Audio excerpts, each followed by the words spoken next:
(2022년 8월 21일) 이정훈입니다. 남북관계를 살펴보겠습니다. 문재인 세력이 아웃되니까 북한이 직접 나서고 있는 모습이 보입니다. 그러한 북한을 해선해주고 있는 박지원, 그러한 박지원을 열심히 보도하는 대한민국 언론, 문제 아닙니까? 북한은 아베 신조 전 일본 총리 암살에 대한 보도를 하지 않았었습니다. 근데 갑자기 보도를 쏟아냈습니다. 8월 21일 오늘자인 조선의 오늘, 북한의 선전 매체죠. 상사를 말하는데 혼사를 말하는 격이라는 제목의 글을 실었습니다. 상사는 뭐냐? 사람이 죽어서 장사 치르는 거를 상사라 그러죠. 혼사는 결혼시키는 일. 상사를 말하는데 혼사를 말하는 격이다 라고 하면서 윤석열 대통령을 역도라 그랬습니다. 윤석열 역도는 아베놈이 사살된 소식을 받자마자 즉시 조전을 보내며 존경받을 정치가라고 치켜세우는가 하면, 괴뢰 패당은 아베가 동북아시아를 위해 열심히 노력했다느니 하면서 일본과의 관계 개선을 위해 역겨운 추파를 던졌다. 지난 8.15 경축사에서 윤 대통령은 김대중 오부치 선언을 이어받겠다, 한일 관계를 그 수준에서 개선하겠다고 밝혔는데, 이건 김대중 정권도 했던 건데 이런 식으로 치고 나옵니다. 그리고 재침, 다시 침략하는 거죠. 재침의 칼만 벼리던 사무라이 후예의 죽음을 놓고 하네비, 할아버지죠. 하네비가 죽기라도 한 듯이 추하게 놀아대면서 민족의 망신을 다 시킬 수 있는가라 그랬습니다. 이게 뭡니까?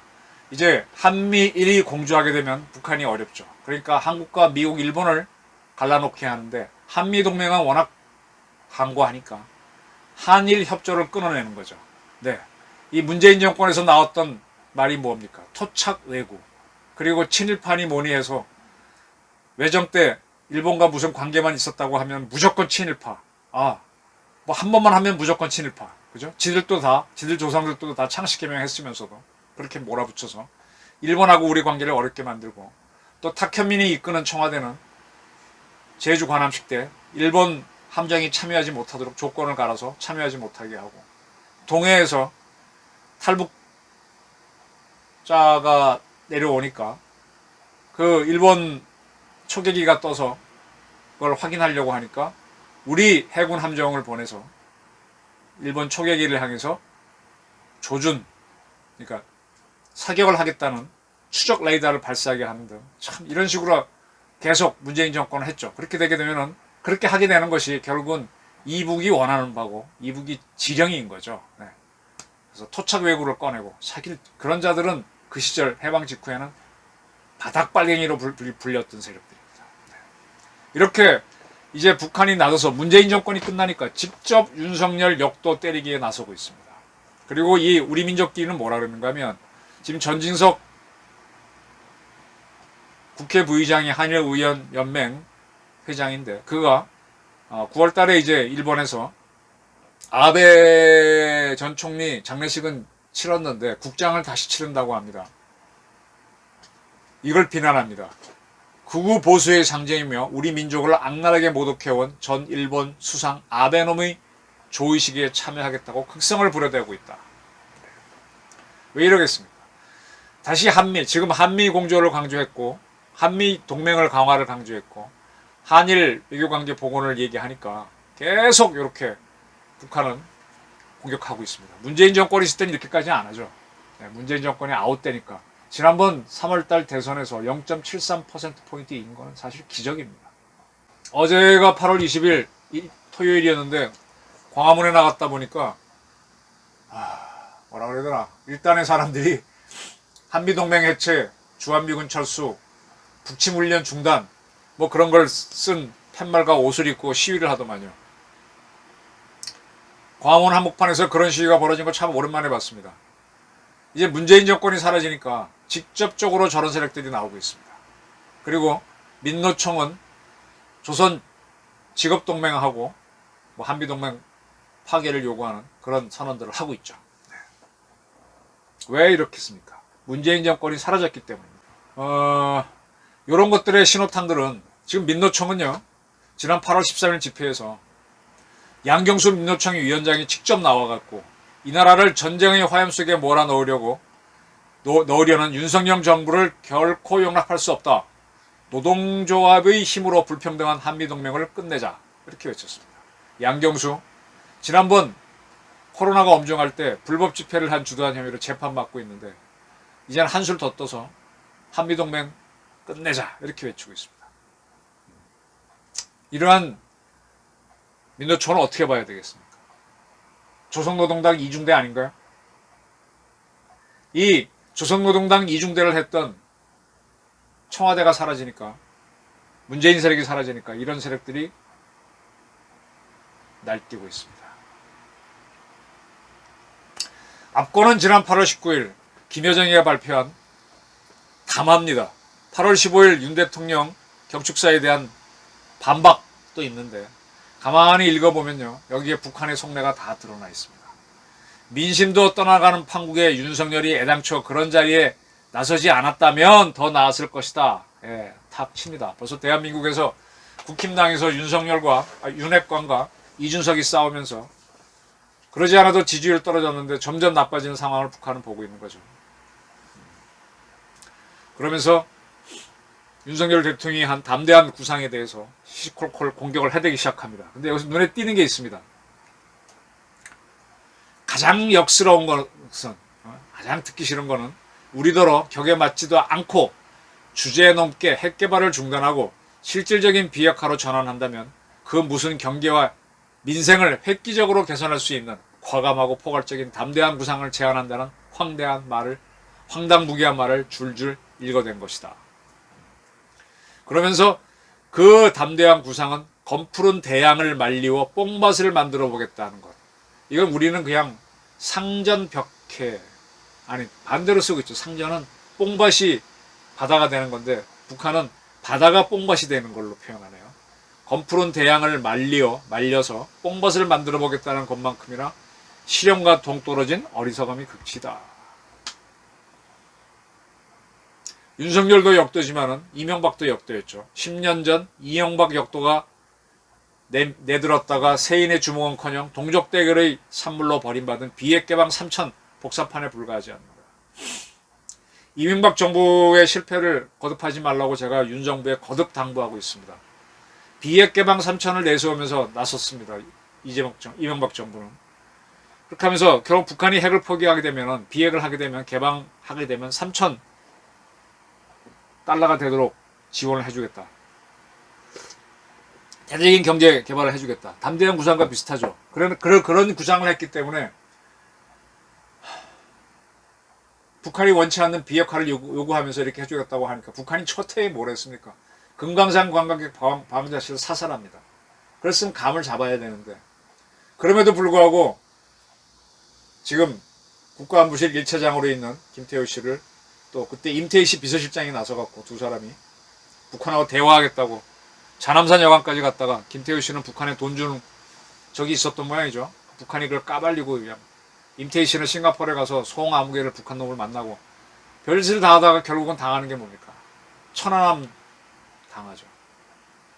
이명박 정부는 두 가지 큰 실수를 했는데 정동영을 압도적으로 이겼습니다. 20%포인트 차로 이겼습니다. 그러면 이제 쭉쭉 좌파들을 쳐내고 갔으면 되는데 바로 좌파들이 벌린 광우병 촛불 시위에 정면 승부를 못하고 나가 떨어집니다. 그랬으면 그 뒤에 북한이 있다는 걸 알고 북한을 좀 거칠게 다뤄야 되는데, 에도 불구하고 박광자 씨가 사살되고 뭐 해도 북한하고 뭐 대화하고 하다가 천안함으로 당하고 연평도로 당합니다. 그 보복도 못하죠. 그런 상태에서 정말 박근혜 정부가 출범한 건 기적이었습니다. 지금 윤석열 정부가 한미공조 내세우고 한미동맹 내세우고 한일공조 하는데, 그러면서 북한에게 또 무슨 뭘 대화를 하자 이러니까 이명박의 재판이 될 수 있는 거죠. 상당히 주의해야 됩니다. 북한의 속내를 정확하게 알아야 됩니다. 김여정이가 빼있는 말을 했어요. 세상에는 흥정할 것이 따로 있는 법. 우리의 국채, 국가의 본질이죠. 국채인 핵을 경제협력과 같은 물원짝과 바꾸어 보겠다는 발상이 윤석열의 푸르청청한 꿈이고 희망이고 구상이라고 생각하니 정말 천진스럽고 아직은 어리기는 어리구나 하는 것을 느꼈다. 핵은 북한의 국채이고 경제협력과 같은 물건짝과 바꾸어 볼 수가 없다. 절대 바꾸지 않는다. 박인하지 않는다고 딱 선언한 겁니다. 이걸 왜 모르나요? 이걸 꿰뚫어 봤어야죠. 그러면서 김여정이는 담대한 구상 운운해놓고 내일은 북진 연습, 지금 UFS 하고 있죠. 그런 걸 하는 게 파렴치하지 않느냐 비난합니다. 윤석열 그 인간 자체가 싫다라고까지 했습니다. 북한의 입장은 분명합니다. 핵을 절대 포기하지 않습니다. 그 핵을 폐기하면 담대한 구상을 하겠다는 구상 자체가 틀린 겁니다. 비핵 개방 3천 해봐야 소용없는 거고 문재인처럼 뭐 어떻게 해도 공은 단맛만 빨아먹고 엎어치고 매치고 내다바이 치겠다는 겁니다. 이걸 확실하게 알고요. 근데 문제는 말입니다. 대처를 해야 되는데 우리를 헷갈리게 하는 세력이 여러 가지가 있는데 대표적으로 박지원입니다. 박지원이라는 사람은 지금 북한 어민 강제 송금, 북송 등과 관련해서 조사를 받고 있는데 계속 방송에 나와서 떠들고 있습니다. 이 사람은 제가 말씀드렸듯이 2000년 1차 남북정상회담 때 대북 불법 송금에 개입하면서 중간에 삥땅을 해먹은 사람입니다. 150억인가 삥땅한 거는 수사에서 나왔었죠. 근데 그 중에 일부를 갚았기 때문에 집행유예를 받았는데 김대중 대통령도 속아먹였던 사람입니다. 그런 자입니다. 그런 자인데 그런 사를 국정원장으로 썼어요. 그리고 지금 또 문제를 많이 일으키고 있었죠. 이제 해수부 공무원 피살됐을 때 4종류의 북한 통지문을 전달하면서 뭐 어쩌고저쩌고 그런 사람인데 그런 그가 뭐라 그러는가 하면은 지금 김여정이는 윤석열 대통령 그 인간 자체가 싫다라고 하면서 뭐 그렇게 비난하는데 파이낸셜 뉴스의 인터뷰에서는 이제 김여정의 담화에 대해서 우리 대통령실이 뭐라고 반응을 하니까 강하게 반응 안 했죠. 그러니까 원만한 대응을 한 건 잘했다. 계속 이렇게 약하게 나가라고 아주 유도를 하고 있습니다. 정부는 북한이 비핵화 길로 들어서도록 한미 간 대책을 먼저 수립해야 된다. 이게 무슨 얘기인가 하면 조건 없이 북한 지원하는 걸 만들으라는 얘기예요. 북한의 요구를 대변해주고 있는 겁니다. 박지원 씨는. 그리고 김일성 유언을 얘기합니다. 2008년 8월 15일 김정일이 제게 확인해준 김일성 수령의 유언은 김일성 수령이래 이자는 미국과 관계를 개선해 체제 보상을 받으라와 미국의 경제제재 해제를 받아 경제 발전을 시키라는 것이다. 북한 핵을 폐기한다는 말은 언급도 없어요. 그러니까 북한 지령을 그대로 하라고 이렇게 퍼뜨리고 있는 겁니다. 근데 이런 것들을 계속 이렇게 전달하고 있어요. 또 어디야? YTN 라디오와의 인터뷰에서는 북한이 순항미사일 쏜 거는 일상적으로 하는 거다라고 해주고 뭐 그건 좋아요. 그건 좋은데 그 다음에서 이런 얘기를 합니다. 이제 8월 달에 김대중 전 대통령이 돌아가신 지 13주년 되는 날이 있죠. 그 날을 거론하면서 김대중 전 대통령은 동서합을 위해 경북 출신 김중건 비서실장, 서울 출신 이종창 국정원장, 이분은 이제 민정당에 했던 거고, 그리고 김대중 대통령을 죽이려고 했던 중앙정보부 국장 출신인 강인덕 씨를 통일부 장관에 입각시켰다. 글쎄, 중앙정보부 시절에는 이우락 씨가 한 거지. 그러면서 이제 윤석열 대통령이 탕평을 못하는 걸 비판하면서 이제 북한이 이제 핵실험을 할 것 같다 하고 위협을 해줍니다. 딱 북한을 편들어주죠. 이러한 박지원 씨를 어떻게 봐야 됩니까? 지금 8조 5천억 이상한 송금도 박지원 시절에 국정원장 시절에 이루어졌고 지금 우리나라 사회에는 이런 세력들이 제법 많아요. 옛날에는 꼼짝도 못했죠. 북한에 보내란 돈을 삥땅한 사람이 삥땅에서 구속됐던 사람이 뭐가 있어서 이렇게 언론 자유를 누리도록 대한민국 언론들이 허용을 해주는지 난 되게 웃겨요. 말이 재밌다고 그냥 다 해주나? 요즘 그 시위 현장에 가보면은 미군 철수 한미동맹 뭐 파기하는 사람들 보게 되면 개량 한복 입거나 이렇게 머리를 뒤로 묶거나 뭐 그런 분들이 많아요. 수염도 기르고. 문재인 대통령이 퇴임하더니만 그런 모습으로 가더라고요. 나중에 이제 포니테 말총머리처럼 묶을래나? 북한도 답답할 겁니다. 문재인 시절이 굉장히 그리울 겁니다. 근데 지금 윤석열 정부가 어정쩡하게 가게 되면 이명박처럼 당합니다. 박근혜도 당했고요. 상당히 강성으로 가야 됩니다. 그거를 제가 거듭해서 말씀드립니다. 그리고 북한을 해설해주는 박지원 같은 사람들과 북한을 대변해주는 민노총 같은 세력들에 대해서 단호하게 대처해야 됩니다. 그렇게 하려면 우리 행정조직이 움직여야 되는데 그 조직을 움직이려면 말단 공무원의 마음을 얻어야 됩니다. 윤 대통령은 제가 거듭해서 말씀드리지만은 계속 일선 방문을 해서 현지 공무원들을 격려해 주시기 바랍니다. 그렇게 하면 그분들이 움직입니다. 위에서 틱틱 지시를 한다고 움직일 것 같죠? 천만의 말씀. 나는 지시했어 그러는데 말단에 가면은 그럼 그랬어? 하고 끝입니다.